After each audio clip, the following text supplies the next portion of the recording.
Democratic Club. Awesome. Okay, Richard, thank you for joining, and Anna, thank you for joining.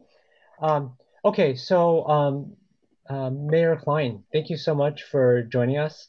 I really appreciate you taking time out of your busy schedule. Um, so let me just kind of preface this why I asked Mayor Klein to join. And Alex, I'd like you to jump in as appropriate in terms of sharing some of the data. But as many cities, we've been getting calls for police reform. We do have a few um, police brutality, um, um, uh, I guess cases or whatever. And so there's been a lot of calls for how to restructure the department. So Councilmember Nis and myself, both independently, came up with the idea of looking at the Sunnyvale model. And the reason why the Sunnyvale model came up was because, and I'll let Larry talk more about it, but it's kind of a joint police fire service delivery.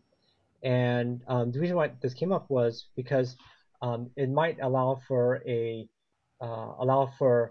uh, police officers to get a perspective, not just enforcing law, but also um, uh, providing safety as well, fire safety. And so um, and so I asked Alex to look into, how does the number of incidents in Sunnyvale compare to Palo Alto? And so, Alex, I don't know if you have anything you could share. If so, please talk about it. And otherwise, I'll let Mayor Klein kind of go through the slides. So, Alex? I think the one thing that we should point out that we've been really trying to dig information on are the number of police settlements between Palo Alto and comparing that with other cities. And although like there's only a handful that we could have really found, um, it's important to point out that we found about 5 police settlement cases in Palo Alto that ranged over $2,500, $25,000. And the most recent one that got brought up was the one in a couple weeks ago, actually, the civil rights lawsuit case that got brought up, and that's now I don't have the exact number with me right now, but that's around $1 million that they're looking at for that lawsuit. But as far as the information that we can find on Sunnyvale, we couldn't find any settlements that Sunnyvale may have. So that's what we were thinking that might be a contribution from the public safety department, and the reason why there might not be less or no settlements from Sunnyvale compared to Palo Alto. But Okay. that's, yeah. Okay. Thank you. Thank you for sharing. Okay, Mayor Klein, why don't you take it away here? Sure. And first, I want to thank you, Councilmember Tanaka, for inviting me. And I want to applaud you for having weekly office hours or monthly office hours or more, just to hear back from the community. That's one of the things that when I got on council and we talked, I think it was one of the most rewarding things about being on council is having that regular interaction with the public, not just from meeting standpoint, because meetings can be so one-sided. And so I appreciate this chance to actually join you and talk a little bit about this specific thing, which is our public safety model, which Sunnyvale is fairly unique from a California standpoint, at least. From my standpoint, I think it's a great model. From a historical standpoint, it was actually put in place back in the 1950s. So at that point, we had a police department and a volunteer fire department. And the city manager and the council at that time said creating that merged model would be positive for the city. And from that standpoint, it set us in that direction, 70 years ago, which to me was really important. We now reap those benefits. And there's 128 agencies around the US that actually have that mixed model, that merged model. And, actually at the mayor's conference last year, I met the mayor from Kalamazoo, Michigan, who also is like one of the other largest cities in the US with that same model. And they did that transition in the 1980s. So I'll talk a little bit about that a little bit later. But what's important is for our 200 sworn officers, every one of them is trained, fully trained in fire, in police, and EMS services. So, and to me, that's really important because at any given time, we don't need as many officers on duty as cities that have both fire and police departments kind of run separately within the city. You know, when there's a fire, our police officers pull up, they do a limited crowd control, they pop their trunks, and immediately they pull their fire gear out of their trunks. They are all driving around with fire gear, and immediately we have that many more basically firefighters on the scene ready to deal with whatever the issues are. And to me, that's a real positive, because the majority, you know, from a police standpoint, a lot of what they're doing is investigation and patrols. Fire, to a large degree, is waiting for those emergencies, whether or not they're you know, health emergencies or actual fires. But that's really important. You know, a traffic accident, conceivably making sure that everyone's safe. That's what they're there for. But it's more intermittent as opposed to police. And to me, it also changes the mindset of the officer. You know, it mixes that protecting the public with the respecting the sanctity of life. And to me, it makes for a better overall public safety officer. You know, everybody loves a fireman, but when you talk about police officers, there are people in the community, they're always worried about the police. And so from that standpoint, having that merge model, you know, and also it changes because once an officer joins, and it takes a long time. So it takes about 14 months to go through training for all three disciplines. So it takes a lot longer for them to actually become a full-time member of the force. But that being said, initially they're having to toggle back and forth between police and fire. And at some point in their career, they can specialize, but initially they need to focus, they need to basically get a taste of all disciplines in all departments. So one of the reasons why they specialize at the end of the day is to move up in rank, you know, because you can't, a police captain is not specifically the same as a fire captain, but that's a longer story for this. But ultimately, in my mind, it has cost savings, it has efficiencies. We end up paying our officers more because they have a lot more training. But that being said, we need fewer on duty at any given time. So that's a quick overview.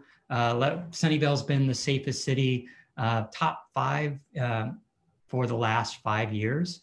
For the last 3 or 4, it was, or up until I think last year, it was like the #1 safest city in the nation based upon number of incidents per 10,000 residents. But you know, from our departments, the department is broken into police, fire, community safety services, which is a mixture of things from managing the CERT teams to other management of, you know, running our youth academy, things of that nature, personnel and training, investigation, communications, you know, our 911, police, public administration, safety administration services, records management, and fire prevention. So those are kind of standards. And then in an average 24-hour period, this is latest data. And, you know, from earlier this year or last year's data, this is kind of a breakdown of how many arrests and all that actually occur in the city, how much, you know, how many calls for service, how many, you know, there's reports and everything else that's part of the public safety office. So that's kind of what all our departments are doing from a public safety standpoint. And then from a safe city, you know, we're the safest city, top 5 for multiple years now. In the last year or two, we've definitely seen an uptick in mainly, you know, like package theft and car crimes. And I think we've seen that around the entire South Bay right now. Our city too. Yeah, every city that, and it's, you know, it's you know, people coming outside of our cities usually and doing, you know, break-ins, going through a line of cars. And that's been one of the main reasons for increases in incidents over the last few years. And you were asking for settlements. I asked late last week for settlements. I don't remember, you know, basically, let's say settlements against public safety. Most of our settlements are based upon injuries of public safety officers and all that. So those are the only ones that I've seen. In my 4 years on council, I've seen nothing related to, you know, racism or, you know, conceivably something else, you know, that you're talking about within our department. So I haven't seen any of those settlements from that standpoint. And then from a head count, so currently we have 200, and we always have around 200. It seems like since I've been on city council, and even before I got on city council, we always have around 200 sworn. And because of continual either retirements that are constantly going on, or there's a few people that actually leave Sunnyvale and go to other departments, usually like more kind of preparing for retirement. So they'll transfer from Sunnyvale to a smaller city that they're going to be retiring into. And then we constantly have, trainees coming online. So, but that 14 months is a fairly, 14 to 16 months is a fairly long window. We can't, as opposed to other cities, they can hire conceivably a police officer from another city or a fire officer from another city and almost immediately put them into operation. Definitely we have to go through the Sunnyvale way of making sure that they're trained in all three disciplines. And it is a little surprising sometimes that, you have people that have been, in the police, been a police officer or a firefighter for 10, 15 years. And they're like, what do you mean I need to go back through police training or fire training besides the disciplines that I don't know? It's like, well, you need to make sure that we have a standardized level of training across the department. So we have about 200 sworn officers, and then we have 88 non-sworn, which is a mixture of community services, animal control, neighborhood preservation, and some of those that actually keep the workload off of what our patrol officers are dealing with on any given time. And then kind of a budget by department. So I just want to give a quick view of the budget.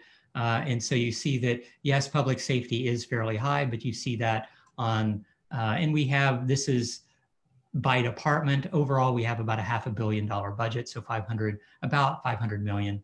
But this kind of shows you the breakdown. And we've seen a steady decrease in the last few years.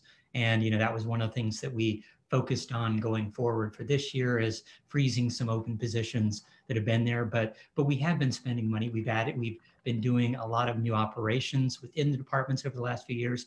We did body cams many years ago, and I can go into some of the social justice items if you want after the quick presentation. But last year or year and a half ago now, we put in a drone program. So we were one of the first departments in California to be fully authorized by the FAA to run a drone program. And that's actually been very useful. We've been doing things countywide on search and rescue, and a few other items that when there's a major accident, what used to happen is if you need overhead view, you bring in a fire truck and basically take photos from above.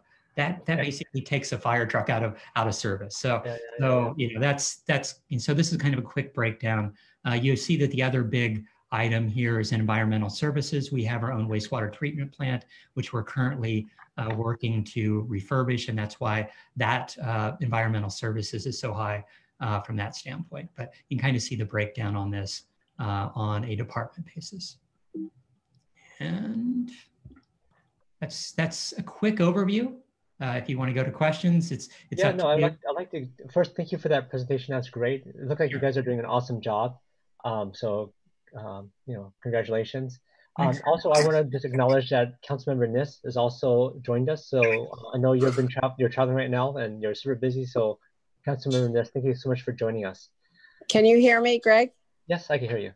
Great. And so thank you so much, Larry. That was great. I sing your praises all the time, not always successfully, but I remember it so well from when I was on the county board and was very impressed then. And I think it's a terrific model. There are those who find concern with that, and I'm sure you know that. But I'm really glad to hear it, and I hope your presentation is recorded or in some form that we can access again. Yeah, this is being streamed to Facebook Live, and Mayor Klein, if you're also willing to share the presentation with me, we can link it to this as well. Great, definitely. Great. I'm not able to get on email. I'm not able to get on my computer for some reason, so I'm on my phone. No problem. And I will go mute again. Okay, but did you have any questions? Otherwise, I'll go to some of the others on the call. No, let's go to the rest. I have access to Larry at other points, so it's great for people to have that chance. Okay, great. So either Richard or Anna, do you either have questions for the mayor here? Yeah, this is Anna. Thank you so much, Mayor Klein, for that presentation. I guess my question, I'd love to see more of a breakdown of stats in terms of how effective this has been from a community viewpoint. I think like seeing the crime stats is one side, but definitely would like to see the breakdown of number of arrests by race. When you talked about settlements, I know you said, it might not be on a racist issue, but those are typically, settlements and based on unnecessary use of force, et cetera. So I would be, I think that's the proof points that I would like to see as a Palo Alto resident to see whether or not this is an appropriate model for Palo Alto. My priority definitely is figuring out a way that we can provide frontline services to our community and be able to de-escalate and not necessarily resort to the police, since they are trained to handle violent interactions, right? And that is not necessarily the problems that not every problem needs to be met with that. And not every police officer, most police officers are not going to be equipped with the skill set we need. We need more healthcare workers, mental health professionals being on the front lines. And that's where I would like to see is like, what is the breakdown of this kind of hybrid public safety model? And is it really meeting the needs at Sunnyvale in terms of being able to address the actual issues at hand? Or is it just another type of Band-Aid that you put on? Understood. And so right now, especially we had our a rally and a march about a month and a half ago. We've started, listening events. So there's a series of listening events to hear the public's, comments. We're having a student event later this month. We've had, a general one, and we're looking to have a Spanish one also, trying to reach out to different portions of our community to get feedback. And then we're going to do a full report. We released a report earlier last week on officer-involved shootings over the last 10 years.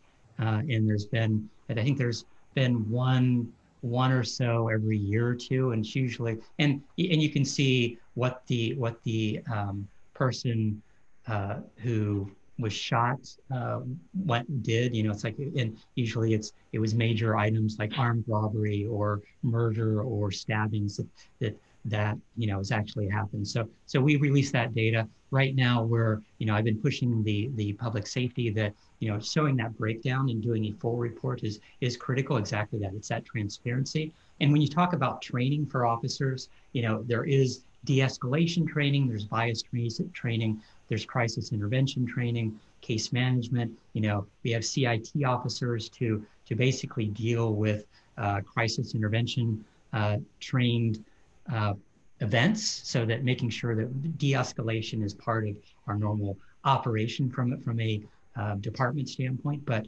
definitely, that transparency is really good. And, whenever there's a downturn, and this is the whole question of, ultimately, as people talk about defunding the police, it's reimagining what the police department might look like. And our public safety model may not work for everyone. It's like getting two unions to work together to try to figure out, how we want to merge. I'm not really sure if every city could go through that.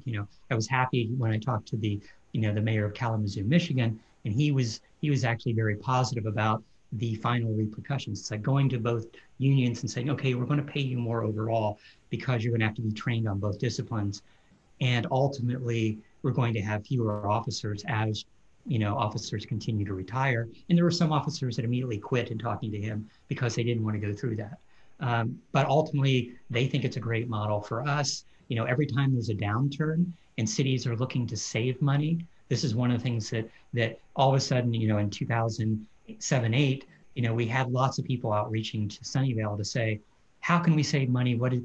How could we get to your model? And it's like, well, you spend more money in the short term, to get the appropriate training. But at the end of the day, you'll save money from a city standpoint. Yeah. So, Anna, I asked Alex to do this research to see, can we see how much settlements have been in Palo Alto versus Sunnyvale, right? Because I think the same questions we had, and so we're just trying to figure out a way to normalize it. But we found Palo Alto data, but we didn't find too much on Sunnyvale. So either Sunnyvale is doing an awesome job and there just aren't any incidents, or we weren't able to find it. So, but yeah, I mean, like it might be helpful to look at, I know that this model has been in place in Sunnyvale for a while, so it'd be maybe more appropriate to look at the trend line over the like for as long as you've had data, but at least ideally at least last 10 years. Right.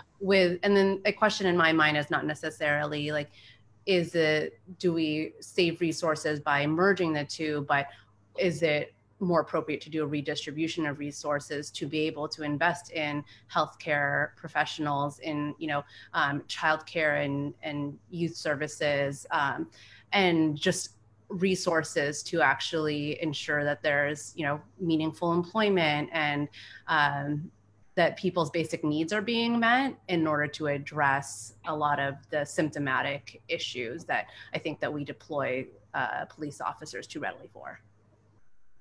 Absolutely.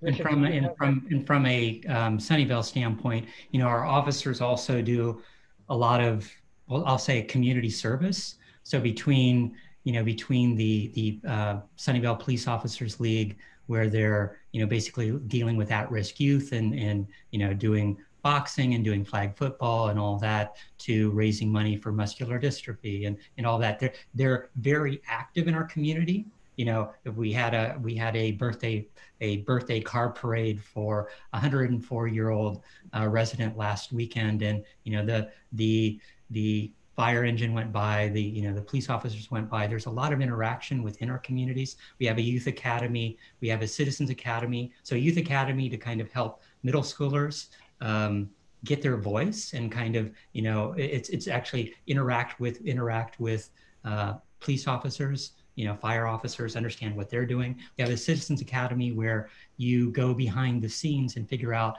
get a better view of what an officer, public safety officer, deals with on a day-to-day basis. And it's actually eye-opening to a large degree to go through some of these training sessions and see. But there is a lot of that, but that's only a portion of the picture. Definitely what you're saying for social services and what the city provides to its residents from food and rent and all that, especially during these trying times, is really critical. Thank you. Richard, did you want to say something? If so, I think you might be muted.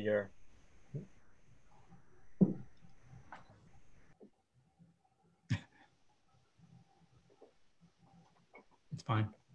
Okay, I don't know. I can't hear. I sent a link in the chat.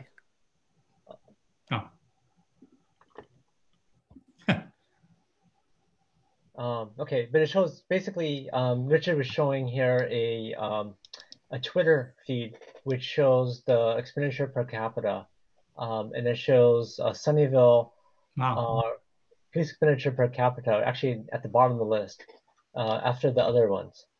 So actually, I wish Palo Alto was on here too, but it's not, unfortunately. But thank you, Richard. I hadn't seen that figure. That's really good. Okay, let me share my screen really quickly so everyone can see it. So everyone could see this is what Richard just shared with us. Sunnyvale at the bottom in terms of police expenditure per capita. So it looks pretty good, right? But I don't know if Richard, there's other things that you wanted to say. Unfortunately, we can't hear you right now. You typed something in the chat, and also just to jump in, I think we're running a bit short on time. It's 4 p.m., so we should try to wrap up soon. Okay. Yeah. So we're not going to answer everything here. The purpose of this was to get the conversation started. I think Anna asked a lot of really good questions. We're trying to do more research on this, and we're going to be looking at this as well as other models. I think Mayor Klein referred to a few other cities that we will also look at. There's also something called cahoots. There's also, the idea of, well, do you want to have the police do more so that they can get different perspectives, or do you want to maybe have police do less, right? And have them like have mental health people help with people who are thinking about suicides, and so do you want to split some of that stuff off? So I think what's really interesting right now is to actually have the conversation to see what makes sense for us as a city, given what's been going on and what we have right now. So I don't think we have firm answers on this right now, but Councilmember Nis and myself are tasked with trying to explore alternative service models. So really wanted to thank Mayor Klein for taking time out of your busy schedule to kind of share that with us. And if there's any other questions or comments, please add it to the thread on the Facebook Live link. And then as we get answers, we'll put more there. So I know you have some really specific questions that we actually had ourselves. And so as we get answers to that, we'll put that on the thread. And this is just to get the conversation started. So thank you everyone for joining in on this. And please continue to comment on the thread, and we will try to figure out whether this makes sense for our city. Thank you so much. Okay, thank you, Greg. I'll definitely pass on the slides, and I think ultimately it works really great for Sunnyvale, as you can tell. I reap the benefits, and our residents reap the benefits, but will it work for everyone? I'm not sure. But I do think it's good to look at it, and I applaud you and Councilmember List for taking that effort. And I think hopefully it'll work out. So glad to help. Thank you so much. Okay, great guys, have a great weekend, and thank you again for participating. Thank you. Okay, bye-bye. Bye.